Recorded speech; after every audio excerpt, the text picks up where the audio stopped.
Hola, ¿qué tal? Bienvenidos una semana más a Hablemos de Salud. Después de este parón, ¿no?, con las fiestas navideñas, retomamos la actividad normal en el magazine y como cada jueves tenemos esta cita. Hablemos de salud y hoy vamos a hablar, yo creo, de una medida determinante para cuidar la salud de todas las personas. Las vacunas, muy, muy importante. Pilar Fluriache, muy buenos días. Toca hablar de vacunación, un tema muy polémico en los últimos años. Los medios de comunicación se recogen diferentes polémicas en torno a esta medida preventiva, las vacunas. Buenos días, Diana. Buenos días a todos nuestros oyentes. Bueno, efectivamente, hoy hablamos de un tema muy interesante, muy importante, además desde diferentes puntos de vista y desde diferentes ámbitos poblacionales.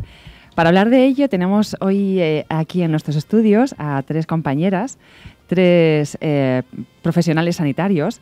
En primer lugar, tenemos a la doctora Amaia Biurrun Larralde, que ella es la responsable de la Unidad de Medicina Preventiva del Área de Salud de Talavera. Irene Redondo Valero es enfermera en el Centro de Salud de Navalmoruende. Y Nieves Robledo, que es enfermera en el Centro de Salud de los Navalmorales.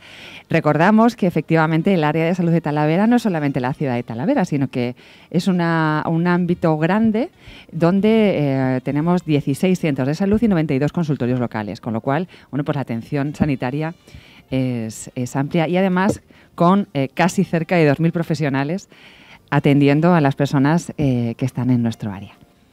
Bueno, pues vamos a saber un poquito más de esta medida, porque se habla mucho de las vacunas, pero queremos saber qué es una vacuna, para qué sirve. Yo creo que principalmente una medida preventiva, ¿no?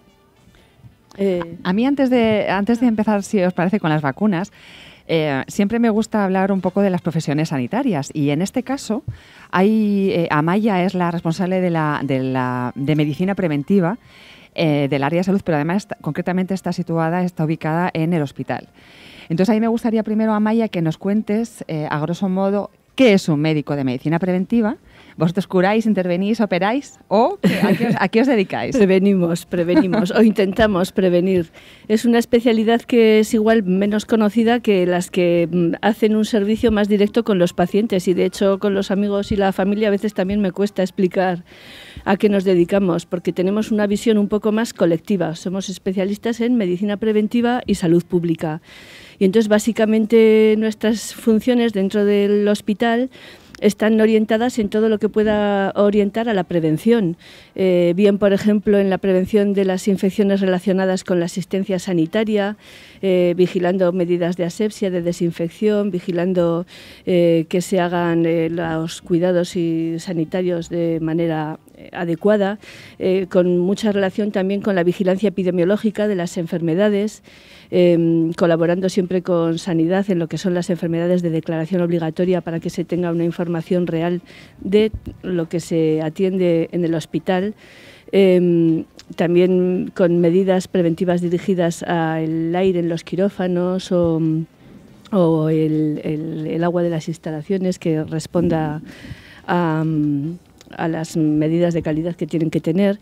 Entonces, y una parte muy importante también ahora con el incremento de los gérmenes multiresistentes dentro de los hospitales, dentro de la sociedad, vamos a decir, porque también en las residencias y en los consultorios y donde hay pacientes, donde hay personas, están los gérmenes multiresistentes, pues las medidas de aislamiento que se tienen que tomar en el hospital y ya en lo que más se acerca al tema de hoy, porque en el hospital también somos las personas que nos encargamos de vacunación, no de población sana, sino sobre todo, de grupos de riesgo, de pacientes con enfermedades inmunes que en los que es más necesaria la prevención con vacunas o con otro tipo de enfermedades crónicas que les hacen más susceptibles a las infecciones, y luego ya en personas sanas, en viajeros internacionales. Un poco por resumir, que es por lo que yo creo que me trae hoy aquí, Pilar. Que después veremos la vacunación internacional. Entonces, como decía Diana, a ver, dices, ¿todos sabemos lo que es una vacuna? ¿Todos sabemos que nos tenemos que vacunar? ¿Qué es una vacuna, Diana? Cuéntanos. Amaya. Bueno, las vacunas son productos biológicos derivados de microorganismos que pueden estar bien vivos atenuados, o bien microorganismos muertos, o bien partes derivadas de esos microorganismos que se inoculan en la persona sana con el fin de suscitar una respuesta inmune que le haga aprender el camino para cuando en un futuro tenga contacto con ese microorganismo, pues tener ya aprendidos los mecanismos de defensa. Es un poco su finalidad, entonces, está en la defensa frente a enfermedades infecciosas habitualmente. Y ha habido una evolución, hay una continua evolución, cambio, ¿no? Pues desde la primera vacuna, que fue la vacuna de la viruela en 1800, hasta nuestros días, el campo de las vacunas es un campo que ha ido innovando, avanzando y progresando pues a una gran velocidad, y ha servido muchísimo, muchísimo para prevenir muchas enfermedades que si no actualmente nuestros hijos estarían hoy padeciendo. Claro, porque además depende de la edad en la que hayas nacido. Hay recuerdos vacunales, para esto nos va a hablar Nieves, que además tú has estado estrechamente cerca de la población pediátrica, y además ahora en el centro de salud trabajas mucho con niños. ¿Cómo evoluciona el calendario vacunal? ¿Cómo es el mundo de la vacuna pediátrico? Pues el mundo de la vacuna pediátrico realmente se actualiza de manera anual. El Comité Asesor de Vacunas todos los años lanza un calendario en el que recoge cuáles son, pues digamos, las vacunas más importantes o las que ellos recomiendan que se vayan pues administrando. Y si nos centramos en Castilla-La Mancha, pues Castilla-La Mancha tiene diferentes vacunales, a lo largo de los años han ido cambiando y bueno, ahora estamos trabajando ya con el actual de 2020.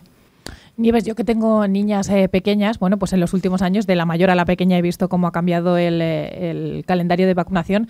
El enfermero me explicó en su día en consulta, bueno, pues que ha sido difícil aunar y conseguir que en toda España hubiera el mismo calendario de vacunas para los bebés que nacen. Y bueno, que es algo que se lleva peleando muchísimos años.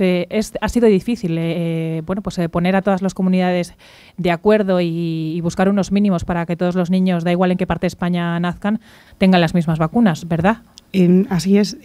Bueno, un poco como todo, depende también de los fondos de cada comunidad, el hecho de las vacunas que se van a introducir en el calendario vacunal. Entonces, tenemos un país dividido en comunidades autónomas y cada comunidad decidía cuáles sí, cuáles no. De hecho, si nos centramos en 2012, por ejemplo, en Madrid había vacunas que se estaban poniendo, que aquí, sin embargo, en el calendario no nos entraban, que es como dicen siempre los papás, y que, por lo tanto, si decidías administrar esa vacuna a tus hijos, la tenías que comprar. Cuando, además, en aquella época me pilló trabajando muy cerca de la zona de la Sagra, y por proximidad a Madrid, algunos papás lo que hacían era que, ¿cómo decir? Se empadronaban en Madrid, sí, para que les tocaran las vacunas. Bueno, es que también hay polémica con este tema, ¿no? El tema de la financiación de las vacunas por parte de la Seguridad Social. Yo supongo que como profesionales es un poco complicado para vosotros explicar a los pacientes, ¿no?, que acuden a consultas si tienen que pagar o no, si tienen que poner esa vacuna a sus pequeños, por ejemplo, ¿no? Pienso en la situación que me es más próxima a mí, ¿no? Porque yo también he tenido que poner vacunas a las niñas que no estaban financiadas por la Seguridad Social y uno se encuentra a veces en esa duda, ¿la pongo o no la pongo? Si no la administra la Seguridad Social es porque no es tan importante. ¿Surgen ese tipo de preguntas cuando van las familias a consulta? Yo creo que prácticamente en la primera consulta que ya hacen con el bebé recién nacido es qué vacunas son las que tengo que comprar, cuáles son las que no entran, cuándo empezamos con la vacunación. Entonces, la verdad es que es una pregunta que siempre cae y además la gente también trata de implicarte a ti emocionalmente porque siempre te preguntan, pero tú a tus hijos... ¿Tú qué harías, no? Claro, ¿qué harías? ¿Tú a tus hijos cuál le has puesto? ¿Tú qué harías? Ocurre de todas maneras que efectivamente ahora estamos viendo con la meningitis, por ejemplo, que ya hay una campaña para rescatar o para vacunar a aquellos niños de determinadas edades en las que no han sido vacunados. De una manera u otra, al final se van actualizando, yo creo, que calendarios y va llegando la vacuna a la población. Porque ¿qué ocurriría si unos padres deciden no poner la vacuna a sus hijos? Se nos olvida una vacuna. Hay un momento ahora también, ¿no? Yo llevo tiempo de un movimiento antivacunas. ¿Cómo veis esto vosotras? Irene. A ver, yo la experiencia que veo es que están surgiendo estos movimientos y muchas veces yo entiendo que son infundados. En realidad hubo un estudio que luego se demostró en el año 98 que se asociaba la vacuna de la triple vírica con el autismo. Después se repitió ese estudio, se vio que no era tan fiable como a priori se pensaba y no hay estudios concluyentes que asocien enfermedades del tipo autismo con la vacuna. En este caso era con la triple vírica. Entonces, yo lo que hago es sobre todo informar a la población. Las enfermeras tenemos la obligación de hacer captación activa. Entonces, todos los niños que van cumpliendo una determinada edad, pues nosotros podemos obtener ese niño cuando va a cumplir esa edad y nosotras los llamamos para ofrecerles las vacunas, revisamos el calendario y vemos si les falta alguna dosis o no les falta. Nos ponemos en contacto con los padres y yo les informo. O sea, hay padres que han decidido no vacunar desde que el niño es pequeño o que han decidido vacunar más tarde o han dejado de vacunar y lo primero es informar porque en España no es obligatoria la vacunación, pero sí podemos trabajar con la información. Las enfermeras y los sanitarios en general tenemos la obligación de informar y que entiendan los riesgos a los que les ponen. Claro, porque ocurre, veníamos hablando ahora, Maya y yo, dices, es que ahora no hay sarampión, es que, por ejemplo, bueno, o no, casi claro. No hay, o es que, ¿te acuerdas cuando nosotros, y tú pasaste la varicela o las paperas, no esas enfermedades que antes había? Claro, y ahora es que esas enfermedades no existen. ¿Por qué no existen esas enfermedades? Claro, es que este es el punto importante. Es fácil que pueda haber ahora un incremento de gente que piense que es una decisión correcta no vacunar a sus hijos, porque no están ocurriendo las enfermedades gracias a que una gran mayoría de los niños están vacunados. O sea, si tú no quieres vacunar a tu hijo de sarampión y tienes la suerte de que el 95% de niños de su clase están vacunados, actúa lo que se llama la inmunidad de rebaño y esa indirectamente está protegiendo a tu hijo. Pero en cambio tú estás siendo un destalentado. No sé. El mensaje que tendríamos que dejar claro desde hoy, y desde aquí, desde estas ondas, las de hoy de Radio En Hablemos de Salud, es que las vacunas salvan vidas. Bueno, por supuesto. Y tenemos que ser conscientes y hacer consciente a la sociedad de que si están ahí, si siguen existiendo, si cada vez se sigue investigando para tratar de protegernos aún más, es porque las vacunas salvan vidas, independientemente de lo que se quiera decir desde otros grupos poblacionales, desde ámbitos muy concretos. Las vacunas salvan vidas. Se podría comparar incluso con la potabilización del agua. O sea, la potabilización del agua, al igual que las vacunas, han sido dos de los factores más importantes a la hora de prevenir las enfermedades, la morbilidad y la mortalidad, sobre todo infantil, que ha habido hasta ahora. Sí, tenemos enfermedades que ya han desaparecido, como la viruela, que está erradicada. Enfermedades, por ejemplo, de polio, anualmente en el año igual no llegan a los 500 casos declarados en todo el mundo, porque se está haciendo también un programa importantísimo de prevención de la polio. Sarampión, que se estaba consiguiendo mucho éxito, ahora igual empieza a repuntar un poco, pero lo que quiero decir es, en mi época, mi compañera de pupitre de al lado había pasado polio de niña y le había quedado una secuela en el pie. Teníamos muy presente que esas enfermedades existían y que era bueno vacunarse, y ahora el no tener eso tan presente, pues igual puede abonar el hecho de que haya antivacunas que no sientan esa responsabilidad colectiva, digamos. Hay algunas escuelas infantiles que ya, pues entre sus trámites, ¿no?, para obtener una plaza para los más pequeños, te obligan a llevar el calendario de vacunación al día. O sea, necesitan comprobar que tu niño ha pasado las revisiones pediátricas pertinentes, obligatorias, y que las vacunas están al día. Como profesionales, ¿os parece que es una medida que a lo mejor, pues también se debía implantar de manera, a nivel desde el gobierno, desde la administración, que sería o es meternos ya en demasiado? Yo entiendo que al final lo importante es que que trabajemos en desmitificar esa parte negativa que tienen las vacunas. En realidad son vacunas muy seguras que se han administrado desde hace muchos años. La vacuna del sarampión, la triple vírica, tiene más de 5 décadas desde que se inventó y ha salvado muchísimas vidas. Entonces, el prohibir, yo creo, como todo, yo no creo que no funciona. Como hablas de las escuelas infantiles, al final es en las guarderías solamente donde se pide. Luego, una vez que la enseñanza es obligatoria, ya no se pide vacunación. Y tenemos que trabajar en eso, en informar y también deberíamos, como a nivel institucional,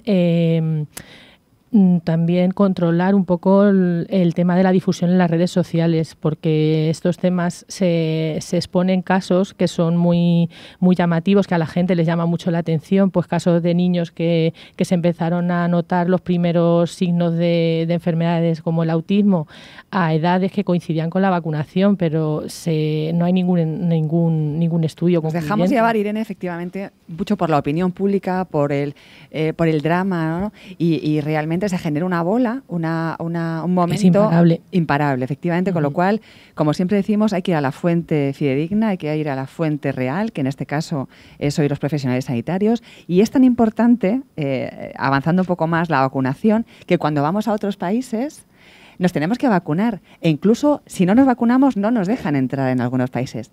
Desde la unidad de medicina preventiva que está en el hospital, como decíamos al comienzo, trabajáis la vacunación internacional. ¿Cómo funciona el servicio y quién tiene que vacunarse y cuándo vas a dónde? ¿Cuándo programas qué tipo de viaje? Bueno, el servicio funciona con una cita telefónica en principio. Lo bueno es acudir pues un mes y medio antes de cuando tengas el viaje pensado. Normalmente está destinado pues para gente que vaya a hacer viajes, sobre todo a zonas tropicales, digamos, porque es donde un poco puede haber más posibilidad de entrar en contacto con infecciones que no son aquí las habituales. Y básicamente lo que es necesario, bueno, pues tener tu calendario vacunal al día, que en el caso de los adultos actuales pues es bastante sencillo. Y luego, pues en función de los destinos, por ejemplo, sudeste asiático, África subsahariana, muchos destinos de América del Sur o Centroamérica, sobre todo América del Sur, son los destinos en los que es más importante acudir a la consulta antes del viaje. Aparte de que también en los centros de salud seguramente los profesionales sanitarios pueden dar las medidas básicas de protección y prevención que son prácticamente las más importantes a veces. Estamos ahora también en un momento, hoy hemos comprobado el frío que hace, bueno, durante todos estos días, que hace en Talavera y en toda España.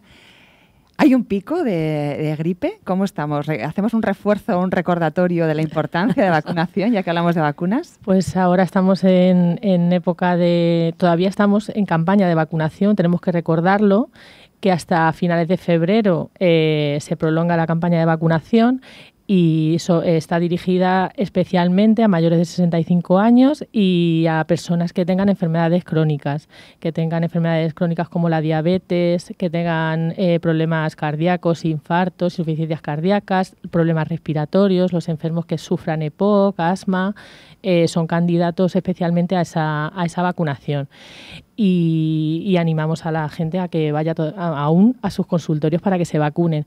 No debemos olvidar también la higiene de manos. No cabe una medida preventiva como la vacunación si lo principal es para evitar la transmisión en la higiene de manos, con una correcta técnica, y luego hay otras medidas que en época de gripe hay que tener en cuenta, pues a la hora de cuando debemos estornudar, usar los pañuelos desechables, usarlos solo una vez, no guardándolos en el bolsillo, ventilar la casa es muy importante porque los gérmenes se quedan ahí, como hace frío no abrimos ventanas y se quedan ahí. Debemos lavarnos las manos después de estornudar, después de limpiarnos antes de las comidas, cuando vayamos al baño, después de ir al baño. Debemos también, de cara a paliar los síntomas de la gripe, porque como sabemos la gripe lo causa un virus y no es necesario tomar ningún antibiótico, que la gente también lo confunde. La gripe al final es tratar los síntomas, no hay ningún medicamento específico para que mejoremos. Al final es muy importante la hidratación, que bebamos, nos hidratemos bien.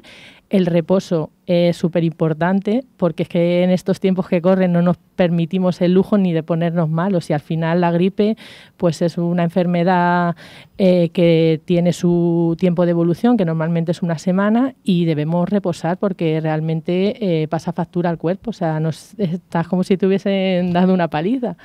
Y luego si tenemos fiebre pues podemos tomar paracetamol para aliviarla, para quitar el dolor de huesos, y la hidratación lo esencial, tanto para mantenerlos lo mejor posible como para esas secreciones poderlas mitigar, y la tos que también es muy recurrente, muy molesta. Nosotros nos vacunamos aquí el equipo de la gripe y bueno, pues también hemos tenido que escuchar este tipo de frases. Estábamos hablando en los papás de niños, bebés pequeños que hablan de las vacunas, pero también cuánta gente mayor escuchamos, no, yo no me vacuno de la gripe porque me meten el virus y ya me pongo malo. Muchísima.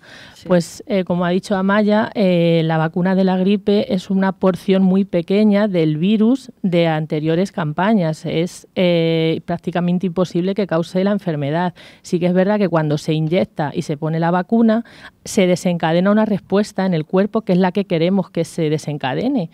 El sistema inmunitario nota esa vacuna que hemos puesto y empieza a funcionar para prepararse. Entonces sí que hay un síndrome muy leve, que dura muy poco tiempo, que sí que podemos notar como un pequeño resfriado, un dolor de huesos, pero eso es circunstancial. No debemos olvidar que la gripe causa muchas muertes en España, aunque no se ve, o sea, sí que se informa de los resultados de gripe, pero la gente en el día a día no es consciente de que la gente muere de gripe. Siempre dice, no, es que mi vecino se murió de una neumonía, pero el germen que inició esa neumonía fue probablemente el virus de la gripe, o mi familia que tenía una cardiopatía estuvo en la UBI y al final se murió, pero esa cardiopatía se descompensó por un virus de la gripe, por eso es tan importante. Y el año pasado murieron 12.000 personas en España de gripe, o sea que no es una enfermedad banal. Entonces, ya que tenemos las medidas de prevención y que se hacen campañas a nivel nacional, que además cuestan mucho dinero, pues debemos concienciar a la población. Vosotras que estáis en la comarca, ¿cómo se porta la comarca de Talavera? ¿Responde? ¿Acuden al consultorio a vacunarse de gripe? En principio sí, responden bastante bien. Y hay gente que mucho antes de que comience la campaña ya están preguntando y cuándo empezamos, cuándo llegamos. La gente mayor es muy fiel, ¿no? A sus costumbres. Yo creo que hay de todo. Ah, hay de todo. Yo es que veo por mi entorno. Bueno, sí que es verdad que... Hay de todo. Sí. La gente que se vacuna, es verdad que en cuanto se informa ya en la televisión, en la radio, de que empieza la campaña de vacunación, son los fieles que están ahí, y el primer boleo, como yo digo, se vacuna mucha gente de golpe, pero es verdad que luego te miras a mirar por grupos de riesgo, y mucha gente, como en realidad se siente sana, pues creen que para ellos no es, y yo nunca me he constipado y yo nunca me resfrío, pero sí que tienen que entender que a partir de los 65 años, aunque se encuentre perfectamente, hay gente con 65 años que son súper sanos, una vida activa, tienen que entender que el sistema inmunitario es como otro sistema, como otro órgano del cuerpo, y no es tan competente como a otras edades. Igual pasa en los enfermos crónicos. Los enfermos crónicos, si tienen una gripe, esa enfermedad crónica con la que conviven puede empeorar y son más susceptibles a que se compliquen y que incluso ingresen o que puedan fallecer. Y luego también es bueno recordar que además la vacunación anual digamos que va sumando sus beneficios, o sea que para la gente que se vacuna fielmente todos los años, esa vacunación sucesiva va aportando más defensa, digamos. Hablando de, ya por ir terminando, se nos va acabando el tiempo, qué importante es la investigación en nuestro trabajo diario, ¿no? Y en el devenir del cambio social, ¿no? Y el cómo vivimos. Qué importante, Amaya. Hombre, en el campo de las vacunas ya ves tú, la investigación es un poco una piedra angular, claro, porque con los años es capaz de ir sacando adelante nuevas vacunas a través de cada vez mecanismos distintos. Antes las vacunas básicamente tenían que ser con el microorganismo vivo o muerto, pero con el microorganismo entero. Luego ya con ingeniería genética sacaron vacunas tipo la hepatitis B, donde utilizan genes.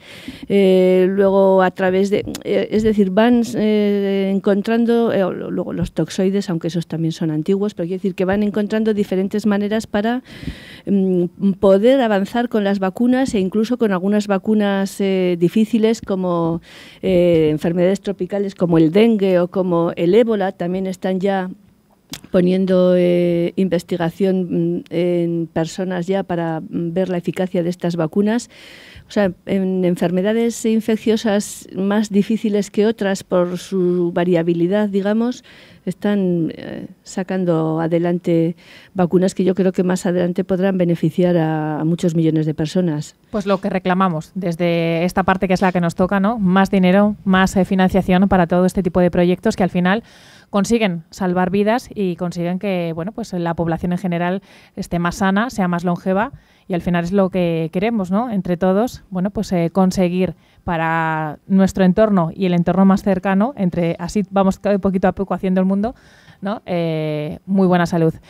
Amaya, Irene, Nieves, muchísimas gracias por haber participado esta semana en Hablemos de Salud. Pilar, como siempre, sin ti no es posible. Y a todos ustedes, les esperamos de nuevo el próximo jueves aquí en Hablemos de Salud. Gracias por elegirnos.